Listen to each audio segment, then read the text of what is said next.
আসসালামু আলাইকুম, আমন্ত্রণ চ্যানেল আই সংবাদে। এখনকার সংবাদ আয়োজন নিয়ে আছি আমরা দুজন, আমি হৃদয় হোসেন, আমি মেহেরুন্নেসা তাহমিনা। বিস্তারিত সংবাদের শুরুতে জানিয়ে দিচ্ছি সুপার ফ্রেশ ফর্টিফাইড সয়াবিন তেল। সংবাদ শিরোনামগুলো। বাংলাদেশে আরও বেশি চীনা বিনিয়োগে প্রধানমন্ত্রীর আহ্বান। বেইজিংয়ের সাথে সুসম্পর্কের ধারাবাহিকতায় দেশ আরও এগিয়ে যাবে মন্তব্য। ব্রিটেনের নগরমন্ত্রী হলেন বঙ্গবন্ধুর দৌহিত্রী Tulip Siddiq. Hampstead and Highgate আসন থেকে চতুর্থবারের মতো সংসদ সদস্য নির্বাচিত। পিএসসির প্রশ্নপত্র ফাঁসের মামলায় 17 আসামির জামিন নামঞ্জুর করে কারাগারে প্রেরণ। আবেদ আলী সহ 6 আসামির স্বীকারোক্তিমূলক জবানবন্দি। এবং সুপেয় পানি নিশ্চিত করা ও প্রাকৃতিক দুর্যোগ মোকাবেলায় একসাথে কাজ করবে ওয়াটার এইড ও চ্যানেল আই। 3 বছরের সমঝোতা চুক্তি সই।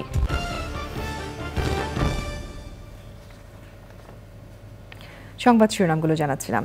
এখনকার এই সংবাদ আয়োজন একই সঙ্গে চ্যানেল আই এর ইউটিউব চ্যানেলে এবং চ্যানেল আই এর ওটিটি প্ল্যাটফর্ম আই স্ক্রিনে লাইভ স্ট্রিম হচ্ছে।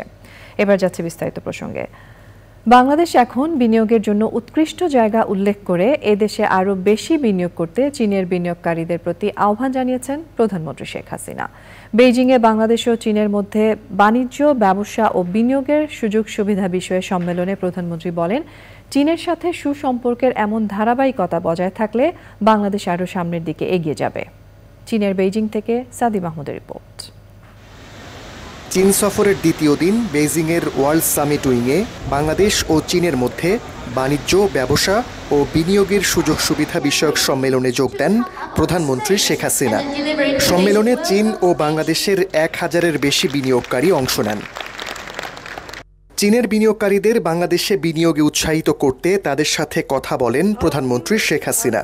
বাংলাদেশ মূলত চীন থেকে শিল্পের কাঁচামাল, বিভিন্ন যন্ত্রপাতি ও বৈদ্যুতিক পণ্য আমদানি করে। এই সকল পণ্যের কারখানা বাংলাদেশে স্থাপন করা যেতে পারে বলে উল্লেখ করেন প্রধানমন্ত্রী। I encourage the Chinese business community to consider key sectors in Bangladesh. We welcome investments in our infrastructure, energy, renewable energy and logistics sectors. Climate resilient smart farming opens opportunities for collaboration in agro-processing industries with buyback arrangements with China. We plan to establish 3 special tourism zones where China can invest in a real estate and hospitality sector. We encourage Chinese companies to form joint ventures with Bangladeshi firms. This collaboration will facilitate technology transfer, skill development and market access for both parties. Bangladesh ও চীনের ব্যবসায়ীদের অংশীদারিত্বের ভিত্তিতে কাজ করতে হবে। সেই সাথে নিজেদের অংশীদার খুঁজে নিতে বাংলাদেশি ব্যবসায়ীদের প্রতি আহ্বান জানান প্রধানমন্ত্রী। Together we can create a prosperous future and benefits for both our countries and peoples. Let us work together to build a stronger, more prosperous and more connected world. It is time to invest in Bangladesh and I am confident that with our hands joined together we can achieve great things. পরে প্রধানমন্ত্রী শেখ হাসিনার উপস্থিতিতে 16টি সমঝোতা স্মারক বিনিময় করেন বাংলাদেশ ও চীনের বিনিয়োগকারীরা। সম্পর্ক এগিয়ে নেওয়ার বার্তা নিয়েই বেইজিং সফরে প্রধানমন্ত্রী শেখ হাসিনা। বেইজিং বিজনেস সামিটে যোগ দিয়েও একই বার্তা দিলেন তিনি। সেই সাথে বাংলাদেশ ও চীনের মধ্যে দ্বিপক্ষীয় বাণিজ্য বৃদ্ধির যে সুযোগ রয়েছে তা যথাযথভাবে কাজে লাগানোর তাগিদ দিলেন বাংলাদেশের সরকার প্রধান। চীনের বেইজিং থেকে সাদি মাহমুদ, চ্যানেল আই। চীন সফরের দ্বিতীয় দিনে ঐতিহ্যবাহী ভিয়েনআনমেন স্কোয়ারে শ্রদ্ধা নিবেদন করেছেন প্রধানমন্ত্রী শেখ হাসিনা। এর আগে সকালে প্রধানমন্ত্রী শেখ হাসিনার সাথে সৌজন্য সাক্ষাৎ করেন এশিয়ান ইনফ্রাস্ট্রাকচার ইনভেস্টমেন্ট ব্যাংকের প্রেসিডেন্ট জিন লিকুন।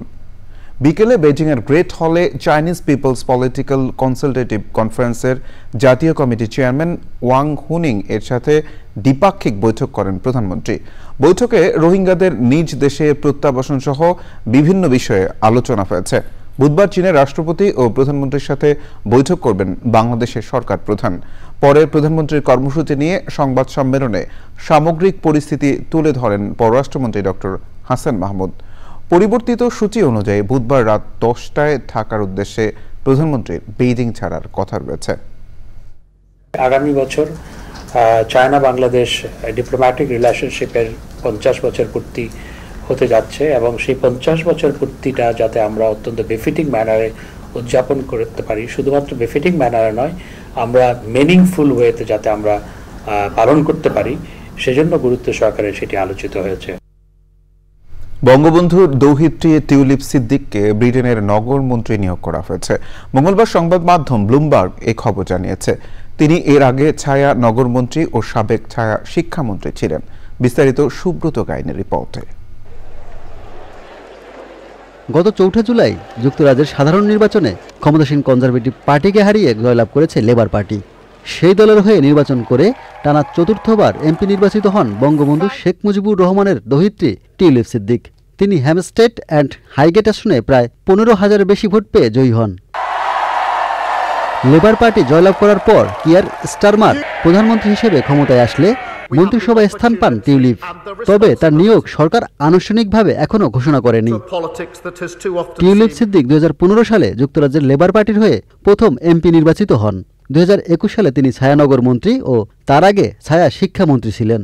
রাজনীতিতে আসার আগে তিনি কর্পোরেট পিআর ফার্ম ব্রান্সউইক এবং অ্যামনেস্টি ইন্টারন্যাশনালে কাজ করেছেন। Subrata Gain, channel I. পিএসসির প্রশ্নপত্র ফাঁসের অভিযোগে গ্রেফতার 17 আসামির জামিন নামঞ্জুর করে কারাগারে পাঠানোর আদেশ দিয়েছেন আদালত। প্রশ্নপত্র ফাঁসের অন্যতম হোতা সৈয়দ আবেদ আলী জীবনসহ 6 আসামি আদালতে স্বীকারোক্তিমূলক জবানবন্দি দিয়েছেন। তবে পিএসসির 3 কর্মকর্তা আদালতে জবানবন্দি না দিয়ে জামিন আবেদন করলে জামিন নামঞ্জুর করেন আদালত। এই 17 আসামির ব্যাংক হিসাব জব্দ করে হিসাবের তথ্য চেয়ে বিভিন্ন ব্যাংকে চিঠি দিয়েছে বাংলাদেশ ব্যাংক। শহীদুল্লাহ রাজুর রিপোর্ট। বিসিএস সহ 30টি নিয়োগ পরীক্ষার প্রশ্ন ফাঁসের অভিযোগে ঢাকা সহ দেশের বিভিন্ন স্থানে অভিযান চালিয়ে পিএসসি চেয়ারম্যানের সাবেক গাড়ি চালক সৈয়দ আবেদ আলী, পিএসসির উপপরিচালক মোহাম্মদ আবু জাফর ও জাহাঙ্গীর আলম, সহকারী পরিচালক মোহাম্মদ আলমগীর কবির সহ 17 জনকে গ্রেপ্তার করে সিআইডি। মঙ্গলবার দুপুরে আসামিদের আদালতে হাজির করা হয়। সাবেক গাড়ি চালক সৈয়দ আবেদ আলী জীবনসহ 7 আসামি আদালতে 164 ধারায় স্বীকারোক্তিমূলক জবানবন্দি দেন। অভিযুক্তরা এই মামলার সাথে জড়িত নয় দাবি করে আসামিপক্ষের আইনজীবী বলেন, স্বীকারোক্তিমূলক জবানবন্দি নেওয়ার বিষয়ে আইনগত প্রক্রিয়া অনুসরণ করা হয়নি। হেফাজতে রেখে আমাদেরকে অত্যাচার করছে, নির্যাতন করেছে, কিছু আসামিকে যারা একটু দুর্বল তাদের নিরীহ করেছে। এই কারণে আমাদের কিছু আসামিকে দেখা যায় যে 164 করার জন্য নিয়ে আসছে। 164 সেটাও আইনগতভাবে বিধিগতভাবে করা হয় নাই। মহামান্য সুপ্রিম কোর্টের ব্লাস্টের যে মামলা, সেখানে বলা আছে পরামর্শ করার সুযোগ দিতে হবে, তার নিয়োজিত আইনজীবীর সাথে কথা বলার সুযোগ দিতে হবে, কিছুই তারা করে নাই। আসামি পক্ষের অভিযোগ ভিত্তিহীন দাবি করে রাষ্ট্রপক্ষের আইনজীবী বলেন, 7 আসামি তাদের দায় স্বীকার করে স্বীকারোক্তিমূলক জবানবন্দি দিয়েছেন। এই ঘটনার সাথে আরও কারা জড়িত সুষ্ঠু তদন্তে তা বের হয়ে আসবে। স্বীকারোক্তিমূলক জবানবন্দি নেওয়ার প্রেক্ষিতে আরও যারা জড়িত আছে তাদেরকে গ্রেপ্তার করা হয়, তাহলে এই প্রতিষ্ঠানটি তার সুনাম অক্ষুণ্ণ রাখতে পারবে এবং বাংলাদেশের মানুষ সন্তুষ্ট হবে যে এ ধরনের একটি হিনিয়াস অফেন্সের মামলা আসামিরা গ্রেপ্তার হয় এবং বিচার হয়। সেই কথাই আমরা বিজ্ঞ আদালতকে বলেছি। সরকারি কর্ম কমিশনের বিধি অনুযায়ী এই মামলায় দোষী সাব্যস্ত হলে সর্বোচ্চ 10 বছরের সাজা হবে বলেও জানান রাষ্ট্রপক্ষের আইনজীবী। Shahidullah Raju, channel I, Dhaka. আইনমন্ত্রী আনিসুল হক বলেছেন, কোটার বিষয়ে সরকারের কিছু করার নেই। ঘটনা ঘটছে আদালতে। আদালতের বিষয় আদালতে যেতে হবে। এই বিষয়ে সর্বোচ্চ আদালত সিদ্ধান্ত নেবে। সচিবালয়ে সাংবাদিকদের তিনি এই কথা বলেন।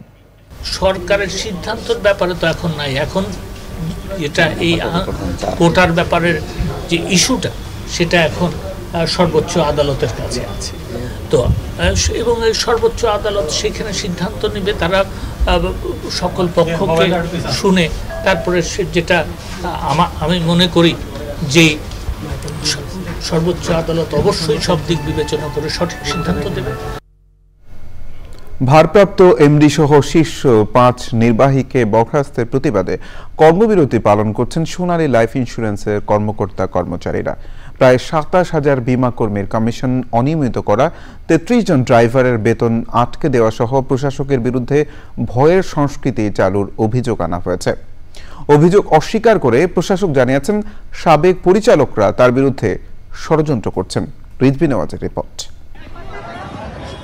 সোনালী লাইফ ইন্স্যুরেন্সে পরিচালনা পর্ষদ ভেঙে দিয়ে নিয়ন্ত্রক সংস্থা আইডিআরে গত 21শে এপ্রিল অবসরপ্রাপ্ত ব্রিগেডিয়ার জেনারেল SM ফেরদৌসকে প্রশাসক নিযুক্ত করে।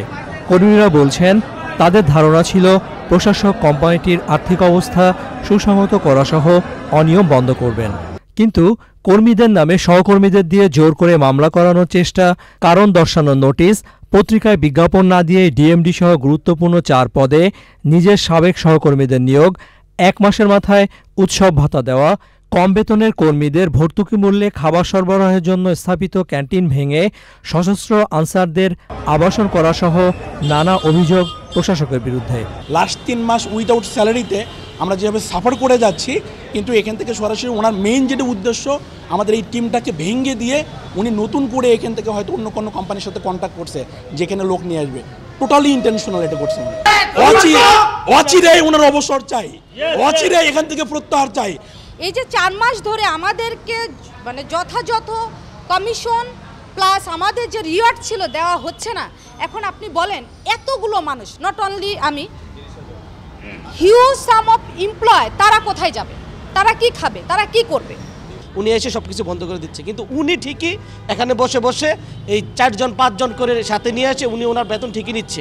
17 জন নির্বাহী সহ বিমা উন্নয়ন কর্মীদের কমিশন আটকে রাখা এবং 1 মাসে আপ্যায়ন বাবদ 57,000 টাকা ব্যয়ের অভিযোগ অস্বীকার করেছেন প্রশাসক। যারা নিচে নামছে তাদের কি কোনো বেতন ভাতা অন্য কোনো কিছু বন্ধ আছে? তারা গেল কি জন্য? তারা তো আমাকে কিছু বলে নাই যে স্যার আপনি ওটা দিচ্ছেন না, আমরা এটা পাই নাই। কিন্তু তারা গেছে ইনফ্লুয়েন্সড, আন্ডার ইনফ্লুয়েন্স। যে এক্সিকিউটিভ যারা বিভিন্ন অনিয়মের সাথে জড়িত আছে তাদের বিরুদ্ধে প্রশাসনিক ব্যবস্থা নেওয়ার কারণেই আপনি এদেরকে বাধ্য করছেন। কেউ ভলেন্টারিলি যায় নাই, তাদেরকে বাধ্য করছেন নিচে যাওয়ার জন্য। 2013 সাল থেকে ব্যবসা শুরুর পর সোনালী লাইফ ইন্স্যুরেন্সের বিরুদ্ধে বিমা দাবি নিষ্পত্তি নিয়ে কোনো অভিযোগ পড়েনি আইডিআরএতে। Rizvi Nawaz, channel I, Dhaka. সুপেয় পানি নিশ্চিত করা, পয়ঃনিষ্কাশন ব্যবস্থা, সড়কে যানবাহন চলাচল, ট্রাফিক আইন ও শৃঙ্খলার উন্নয়ন সহ পরিবেশের ভারসাম্য রেখে বন্যা ও দুর্যোগ মোকাবেলায় একসাথে কাজ করবে উন্নয়ন সহযোগী সংস্থা ওয়াটার এইড বাংলাদেশ ও চ্যানেল আই। রাজধানী তেজগাঁওয়ে চ্যানেল আই কার্যালয়ে এ নিয়ে সমঝোতা চুক্তি সই হয়েছে। ওয়াটার এইড বাংলাদেশের কান্ট্রি ডিরেক্টর হাসিন জাহান এবং ইমপ্রেস টেলিফিল্ম লিমিটেড চ্যানেল আইয়ের নির্বাহী পরিচালক প্রশাসন মোহাম্মদ মাসুদ চুক্তি সই করেন। সে সময় ইমপ্রেস টেলিফিল্ম লিমিটেড ও চ্যানেল আইয়ের ব্যবস্থাপনা পরিচালক ফরিদুর রেজা সাগর, নির্বাহী পরিচালক অপারেশন হিলাল খান ও সিনিয়র অনুষ্ঠান নির্মাতা স্বপ্না রেজাদ সহ সংশ্লিষ্টরা ছিলেন। ওয়াটার এইড বাংলাদেশের কান্ট্রি ডিরেক্টর হাসিন জাহান বলেন, দেশের উন্নয়নে ওয়াটার এইড নিরবিচ্ছিন্নভাবে কাজ করে চলেছে।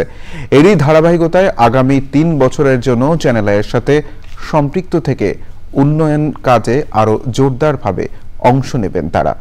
পরিবেশ রক্ষার মাধ্যমে এদেশের বন্যা ও খরার মতো প্রাকৃতিক দুর্যোগ প্রতিরোধে তরুণ প্রজন্মকে সম্পৃক্ত করে কাজ করবেন তারা।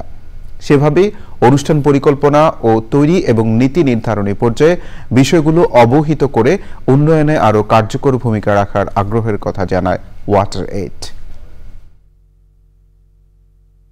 আমাদের উদ্দেশ্য হচ্ছে যে কিভাবে আমরা তরুণ প্রজন্মকে ক্লাইমেট চেঞ্জ বিষয়টিকে আরও ভালোভাবে অবহিত করতে পারি এবং তাদেরকে এটা নিয়ে আরও সম্পৃক্ত করে তাদের সাথে পলিসি মেকারদেরকে একটা সংযোগ স্থাপনের মাধ্যমে আরও বেশি করে সম্পৃক্ত করতে পারি এবং আমাদের কাজের সাথে এবং এই পরিবর্তনের মোকাবেলায় তাদেরকে আরও উদ্বুদ্ধ করে আমাদের ডেভেলপমেন্ট কাজের সাথে সম্পৃক্ত করা যায়।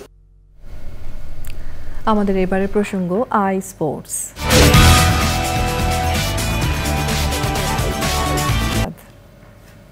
যাচ্ছি পরের সংবাদে। বিএনপি মহাসচিব মির্জা ফখরুল ইসলাম আলমগীর অভিযোগ করেছেন, ক্ষমতায় টিকে থাকতে সরকার দেশ বিক্রি করে দিচ্ছে, প্রতিবেশীদের কাছে দেশের স্বার্থ বিকিয়ে দেওয়া হচ্ছে। নবগঠিত ঢাকা মহানগর বিএনপির আয়োজনে দলের চেয়ারপারসন বেগম খালেদা জিয়ার রোগ মুক্তি কামনায় দোয়া মাহফিলে তিনি এসব কথা বলেন। মির্জা ফখরুল আশা করেন, বিএনপি ও যুবদলের নতুন নেতৃত্ব আওয়ামী লীগের পতনের আন্দোলন ত্বরান্বিত করবে। মির্জা ফখরুল বলেন, বেগম খালেদা জিয়াকে অন্যায়ভাবে আটক করে সুচিকিৎসা থেকে বঞ্চিত করা হচ্ছে। আমরা লক্ষ্য করে দেখুন যে এই গণতন্ত্রকে ধ্বংস করতে গিয়ে তারা নির্বাচনকে ধ্বংস করেছে এবং দেশের অর্থনীতিকে ধ্বংস করেছে, প্রশাসনকে পুরো দলীয়করণ করেছে। এমন কোনো প্রতিষ্ঠান বাকি নেই গণতন্ত্রের যে প্রতিষ্ঠানগুলোকে তারা ধ্বংস করে। এই আওয়ামী লীগ যতদিন ক্ষমতা থাকবে বাংলাদেশ ততই আরো দ্রুত রসাতলে যাবে। রাজপথে আন্দোলনের মধ্য দিয়ে এদেরকে পরাজিত করা। প্রিয় দর্শক, সংবাদের এই পর্যায়ে আমরা নিয়ে নিচ্ছি একটা বিরতি, আর বিরতির পর জানিয়ে ফিরছি। দুদিনের সফরের দ্বিতীয় দিনে রুশ প্রেসিডেন্টের সঙ্গে ভারতের প্রধানমন্ত্রীর বৈঠক, ইউক্রেন যুদ্ধের সমাধান যুদ্ধক্ষেত্রে মিলবে না বলে নরেন্দ্র মোদীর মন্তব্য।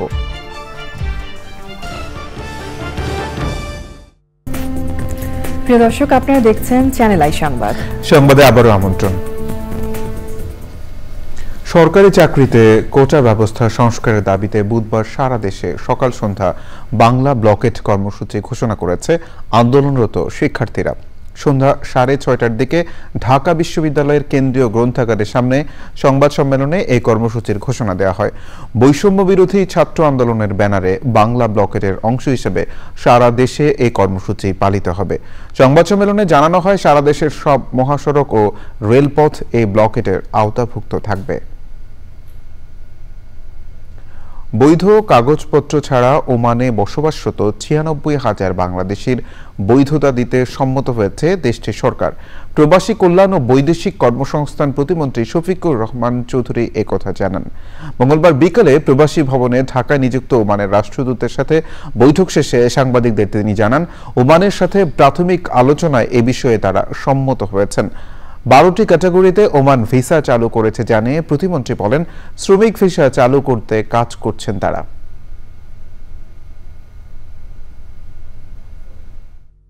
96,000 যেটা অবৈধ হয়ে গেছে তাদেরকে লিগ্যালাইজ করে দিবে, সেটা ভার্বালি ওয়াজ এগ্রিড এবং সেটা আজকেও আলাপ করলাম। সেটা ইনশাল্লাহ এটা ফর্মালি এটা শেষ হয়ে যাবে এবং এগ্রিড হয়ে যাবে গভর্নমেন্ট টু গভর্নমেন্ট। তাই আমি আবার রিটেন একটা প্রপোজাল দিচ্ছি। এবার নিটল টাটা আন্তর্জাতিক সংবাদ।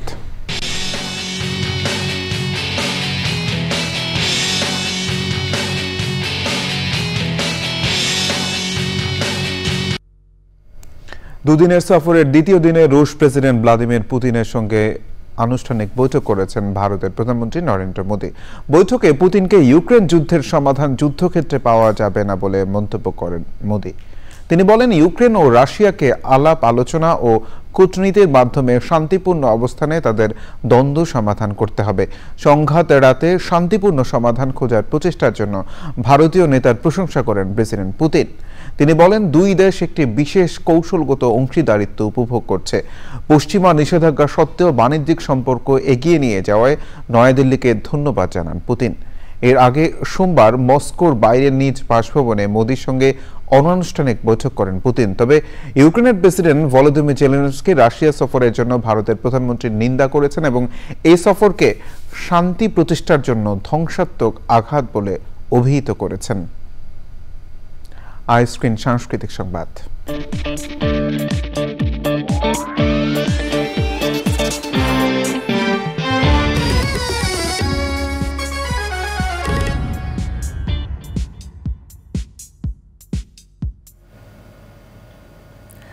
হলিউডের সবচেয়ে জনপ্রিয় সিনেমাগুলোর একটি গ্ল্যাডিয়েটর। 2000 সালে মুক্তি পাওয়া এই ছবি বিশ্বব্যাপী বক্স অফিসে 503.2 মিলিয়নেরও বেশি মার্কিন ডলার আয় করেছিল। এই ছবির সিকুয়েল গ্ল্যাডিয়েটর 2 আসছে নভেম্বরে। প্রকাশ পেয়েছে ছবির প্রথম অফিসিয়াল পোস্টার। নতুন শিল্পী ও নতুন গল্প নিয়ে তৈরি গ্ল্যাডিয়েটর 2 ছবির প্রথম অফিসিয়াল পোস্টার প্রকাশ পেয়েছে মঙ্গলবার। পোস্টারে দেখা গেছে পল মেসকালকে। গ্ল্যাডিয়েটর 2 এর মূল চরিত্রে অভিনয় করেছেন জনপ্রিয় এই অভিনেতা। আগামীকাল মুক্তি পাবে গ্ল্যাডিয়েটর 2 এর ট্রেইলার। সিনেমাটি পরিচালনা করেছেন রিডলি স্কট। 25শে নভেম্বর যুক্তরাজ্যে মুক্তি পাবে গ্ল্যাডিয়েটর 2। পুরো বিশ্বে মুক্তি পাবে 22শে নভেম্বর। এবারে রয়েছে জয় বানানা ফাইবার মেশিন সিল্ক সিটি সংবাদ।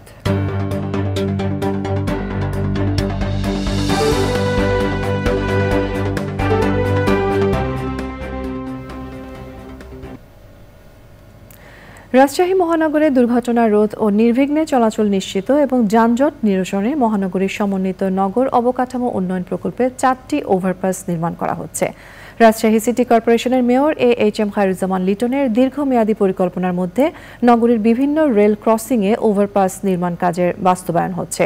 স্বল্প, মধ্য ও দীর্ঘমেয়াদী পরিকল্পনায় উন্নয়ন কাজে নগরীর Horogram Natun Para railway crossing overpass, court station railway crossing overpass, Shahid AHM Kamaruzzaman Chattar rail crossing overpass ও বর্ণালী সংলগ্ন বন্ধ গেট ও নতুন বিলসিমলা রেল ক্রসিং সমন্বিত ওভারপাস নির্মাণের কাজ চলছে।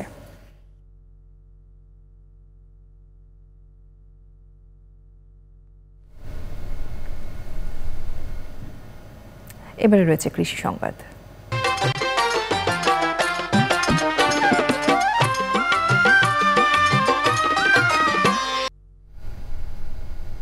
মেহেরপুরের সবজিতে মাত্রাতিরিক্ত কীটনাশকের ব্যবহারে বেড়ে গেছে স্বাস্থ্য ঝুঁকি।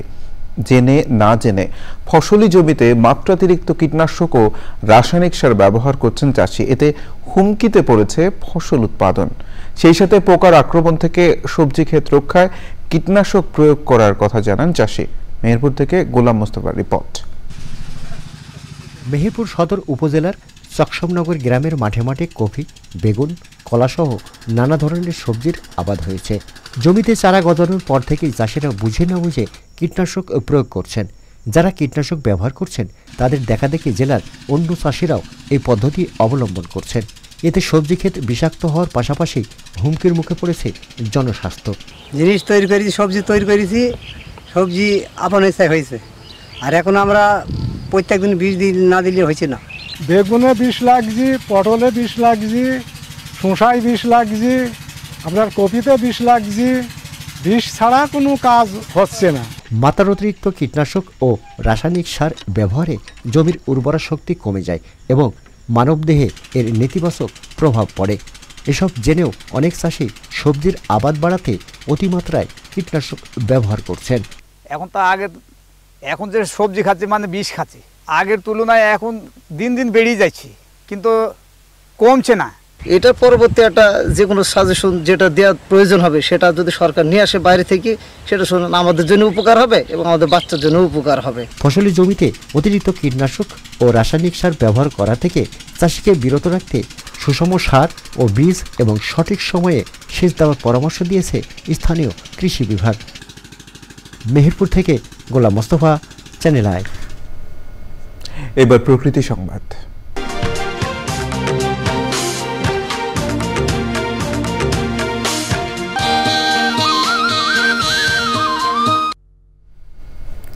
পানি বাড়ার সাথে সাথে সিরাজগঞ্জে তীব্র নদী ভাঙন দেখা দিয়েছে।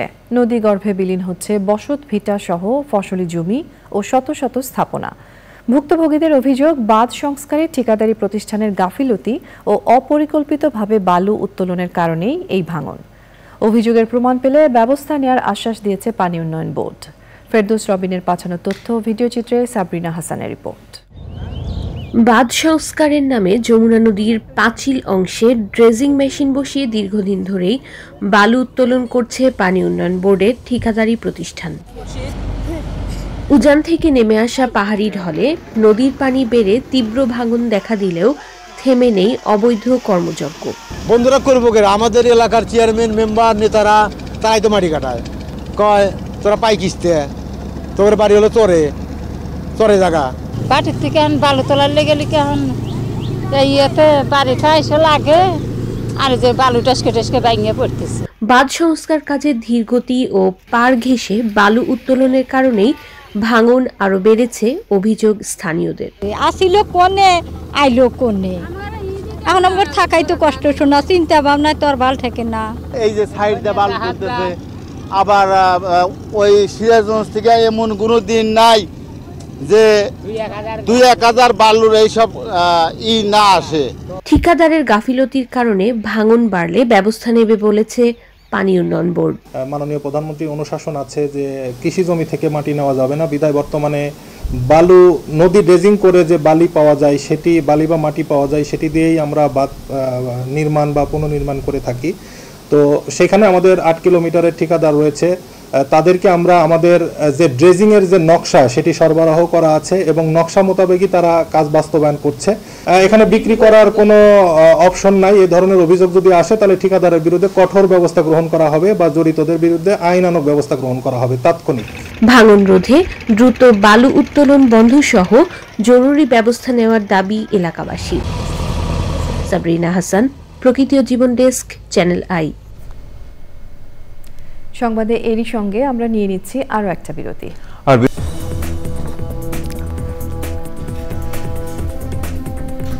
ফিরে এলাম বিরতির পর। সংবাদে আবার আমন্ত্রণ। কুড়িগ্রামে বন্যা পরিস্থিতি এখনো অপরিবর্তিত রয়েছে। গাইবান্ধা, জামালপুর ও সিরাজগঞ্জে বন্যার পানি নামতে শুরু করেছে। রাস্তাঘাট, বাড়িঘর ডুবে থাকায় দুর্ভোগে বন্যা কবলিতরা। প্রতিনিধিদের পাঠানো তথ্য ভিডিওচিত্রে রাজীব আহমেদের রিপোর্ট। কুড়িগ্রামে ব্রহ্মপুত্র, দুধকুমার ও ধরলা নদীতে 5টি পয়েন্টে পানি কমলেও এখনও বিপদসীমার উপরে রয়েছে। বন্যা কবলিত জেলার 9 উপজেলার 49 ইউনিয়নের 400-রও বেশি গ্রাম। পানিবন্দী অবস্থায় জীবনযাপন করছেন প্রায় 2 লাখ মানুষ। দেখেন আমার কোনো আছে না, কি পানি দিয়ে ভাসি ভাসি গেছি নদীর কাছে, আর কিছু নাই। মাল মাত্রা যে না দুমকে কুড়ি জড়াছি তাও যাবা নাই যে আমার নদীর দুইটা রাস্তা ভাঙছে, বাড়িঘর সব ডুবে গেছে, চহির পানি ভাঙছে, রাস্তায় দাঁড়িয়ে আছি, যাওয়ার জায়গা নাই। পড়ার জায়গা থাকি, বাড়ি ঘর তো সব চলে গেছে, এখন বিষ্ণু কন্যা সব ভাসি যাবার লাগছে। এখন রাস্তা পড়ে আছি, কোটে আন্দি কোটে বাড়ি, কি খাই কি না খাই। সিরাজগঞ্জে যমুনা নদীর পানি কমার সাথে সাথে কিছুটা উন্নতি হচ্ছে বন্যা পরিস্থিতির। তবে এখনও জেলার বন্যা কবলিত 1 লাখেরও বেশি মানুষ। খাবার, বিশুদ্ধ পানি ও গোখাদ্যের তীব্র সংকটে বন্যা কবলিতরা। গাইবান্ধায় ধীর গতিতে কমছে নদ নদীর পানি। ঘরবাড়ি ও রাস্তাঘাট থেকে পানি না নামায় এখনও দুর্ভোগ কমেনি। যমুনা, ব্রহ্মপুত্রের পানি কমলেও করতোয়া নদীর পানি বেড়েছে। খাটা খাওয়া মানুষ ঘরবন্দি, ছেলে ভাই হতে পারছে না, কামলা কিষান দিতে পারছে না, খুবই দূর কষ্টে আছে। কত হারা গেছে। সবাই ধৈর্য ধারণ করবেন, টেনশন নাই। এখানে যারা আছেন প্রত্যেকের জন্য আমাদের ত্রাণের ব্যবস্থা রয়েছে। এরপরে যদি বাদ করেন আমি সরকারের পক্ষ থেকে সেগুলো ব্যবস্থা করব। জামালপুরে যমুনার পানি বাহাদুরাবাদ ঘাট ও জগন্নাথগঞ্জ ঘাট পয়েন্টে কমতে শুরু করেছে। জেলার 7 উপজেলার 35টি ইউনিয়ন ও 4টি পৌরসভার নিম্নাঞ্চল প্লাবিত হয়েছে। এসব এলাকার 1.5 লাখেরও বেশি মানুষের দুর্ভোগ বেড়েছে। পানি উঠলে পরে এখানকার ভাষা খুলে হয় এডে যাচ্ছি, এডে 10 কেজি চাউল দিচ্ছে, দিয়ে তার মেম্বার চেয়ারম্যান তার কোনো খোঁজখবরই করে নাই। পানি ভরি গেছে, তালা গড়ে গড়ে পানি। আমরা এখানে আইসে গরু বাছুন না, চতু মিটে দিয়ে পানি, ঘরন পানি, চলাফেরা করা খুব অসুবিধা। ছাগল গরু ভাসি জানাইছে, চরে টরে মরি জানাইছে, ছাগল টাগল অসুখ এলে সড়ক এসে বসে আছি। বন্যার কারণে জেলার 150-রও বেশি শিক্ষা প্রতিষ্ঠানে পাঠদান বন্ধ রয়েছে। রাজীব আহমেদ, চ্যানেল আই। বিধি সংশোধন করে অবৈধভাবে অ্যাডহক চিকিৎসকদের সুবিধা প্রদানের সিদ্ধান্ত বাতিলের দাবি জানিয়েছে বিসিএস স্বাস্থ্য ক্যাডার অ্যাসোসিয়েশন। প্রচলিত সব ক্যাডারদের ক্ষেত্রে চাকুরি বিধির যে নিয়ম, স্বাস্থ্য ক্যাডারের ক্ষেত্রেও তা বজায় রাখার দাবি জানান সংগঠনের নেতারা। জাতীয় প্রেস ক্লাবে সংবাদ সম্মেলনে সংগঠনের আহ্বায়ক ডাক্তার মোহাম্মদ নিয়ামত হোসেন লিখিত বক্তব্য পাঠ করেন। সব অনিয়মের সাথে জড়িতদের বিরুদ্ধে তদন্ত সাপেক্ষে কঠোর শাস্তি নিশ্চিত করার দাবিও জানানো হয় সংবাদ সম্মেলনে।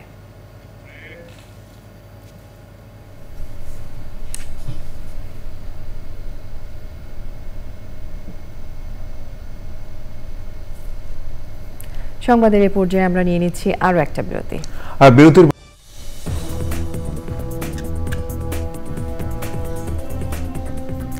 ফিরে এলাম বিরতির পর। সংবাদে আবারও আমন্ত্রণ। বগুড়ায় শাহজাহানপুরে বাসের সাথে কাভার্ড ভ্যানের সংঘর্ষে 4 জন নিহত হয়েছেন, আহত হয়েছেন 7 জন। তাদের উদ্ধার করে শহীদ জিয়াউর রহমান মেডিকেল কলেজ হাসপাতালে ভর্তি করা হয়েছে। নিহতরা হলেন কাভার্ড ভ্যান চালক ঢাকার পল্লবী থানার হৃদয়, নীলফামারীর ডোমার উপজেলার নতুন পাড়া গ্রামের জেসমিন, বগুড়ার সদরের সূত্রাপুর এলাকার শামীম ও বগুড়ার নন্দীগ্রাম উপজেলার রিথিল গ্রামের আব্দুল হান্নান। দুর্ঘটনার পর ঘটনাস্থলে কাভার্ড ভ্যানের চালক ও তার বোন সহ 3 জন মারা যান। পরে হাসপাতালে আরও 1 জনের মৃত্যু হয়। খবর পেয়ে হতাহতদের উদ্ধার করে হাসপাতালে নিয়ে যায় ফায়ার সার্ভিস ও পুলিশ। আওয়ামী লীগের প্রেসিডিয়াম সদস্য ও সংসদ উপনেতা মতিয়া চৌধুরী বলেছেন, দলের খারাপ সময়ে সাহারা খাতুন দল থেকে মুখ ফিরিয়ে নেননি। রাজনীতিতে সাহারা খাতুন ছিলেন সততা এবং নিষ্ঠার মূর্ত প্রতীক। জাতীয় প্রেসক্লাবে সাপ্তাহিক গণবাংলার আয়োজনে আওয়ামী লীগের প্রেসিডিয়াম সদস্য ও সাবেক স্বরাষ্ট্রমন্ত্রী অ্যাডভোকেট সাহারা খাতুনের চতুর্থ মৃত্যুবার্ষিকী উপলক্ষে স্মরণসভায় প্রধান অতিথির বক্তৃতায় এসব কথা বলেন তিনি। সভায় সাহারা খাতুনের জীবন ও কর্মের উপর স্মৃতিচারণ করেন বেসামরিক বিমান পরিবহন ও পর্যটন মন্ত্রী মোহাম্মদ ফারুক খান, মহিলা আওয়ামী লীগের সভাপতি মেহের আফরুজ চুমকি ও অন্যরা। এবার খেলার খবর।